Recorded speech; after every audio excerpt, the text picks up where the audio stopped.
बिस्मिल्लाहिर्रहमानिर्रहीम। मोहतरम नाज़रीन, अस्सलामु अलैकुम वरहमतुल्लाहि वबरकातुहू। आप सल्लल्लाहु अलैहि वालिहि वसल्लम की ज़हानत के बारे में कुछ वाक़ियात आपके सामने पेश करते हैं। हज़रत अली रज़ियल्लाहु ताला अन्हु फरमाते हैं कि जब मोहम्मद सल्लल्लाहु अलैहि वालिहि वसल्लम बदर के लिए रवाना हुए तो हमें दो आदमी नज़र आए। एक कुरैशी था और एक उक़बा बिन अबी मुईत का ग़ुलाम था। कुरैशी भाग गया, लेकिन उक़बा के ग़ुलाम को हमने पकड़ लिया। हमने उससे पूछा कि कुफ़ार की तादाद कितनी है, तो वो कहने लगा वो बहुत ज़्यादा हैं और बहुत बहादुर हैं। ये सुनकर मुसलमान उसको मारने लगे।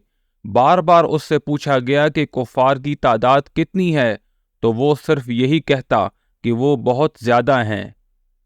आप सल्लल्लाहु अलैहि वसल्लम ने बहुत कोशिश की कि वो खबर दे ताकि कुफ़ार की तादाद का पता लग सके, लेकिन उसने कुछ भी बताने से इनकार कर दिया।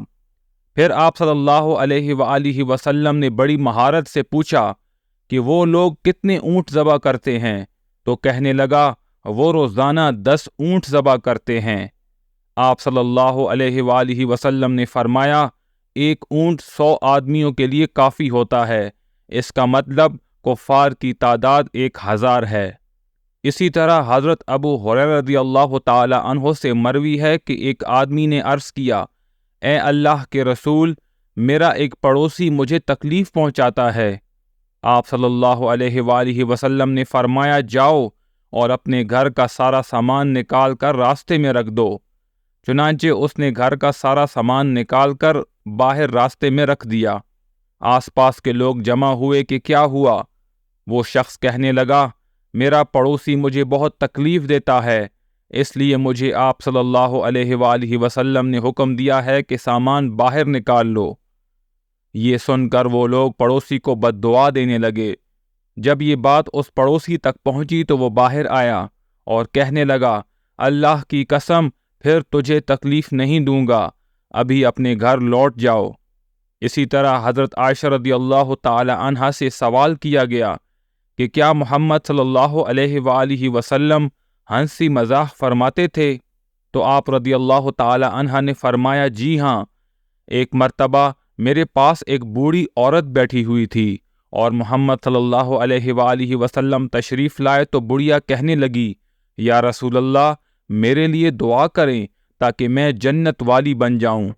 आप सल्लल्लाहु अलैहि वसल्लम ने फरमाया, बूढ़ी औरतें जन्नत में दाखिल नहीं होंगी।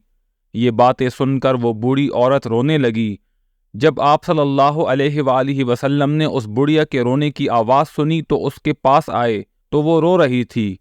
आप सल्लल्लाहु अलैहि वसल्लम ने पूछा, क्या हुआ? वो कहने लगी, या रसूलल्लाह, आपने फरमाया कि बूढ़ी औरतें जन्नत में नहीं जाएंगी, इसलिए रो रही हूँ।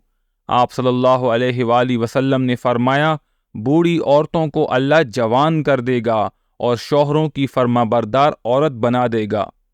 इसी तरह अनस बिन मालिक से मनकूल है कि एक शख्स मोहम्मद सल्लल्लाहु अलैहि वसल्लम की खिदमत में हाजिर हुआ। उसका मकसद ये था कि वो आप सल्लल्लाहु अलैहि वसल्लम से ऊँट मांगे और उस पर सवारी करे। उसने अर्ज़ की, या रसूलल्लाह, मुझे ऊँट चाहिए ताकि मैं उस पर सवार हूँ। आप सल्लल्लाहु अलैहि वसल्लम ने उस शख्स से फरमाया, मैं तुझे ऊँटनी के बच्चे पर सवार कराऊंगा। वो शख्स कहने लगा, हुजूर, मैं ऊँटनी के बच्चे का क्या करूँगा? आप सल्लल्लाहु अलैहि वसल्लम ने फरमाया, क्यों, ऊँट भी तो ऊँटनी का ही बच्चा है। उम्मीद है आज की वीडियो आप लोगों को पसंद आई होगी। मज़ीद वीडियोस के लिए मेरे चैनल को सब्सक्राइब करें।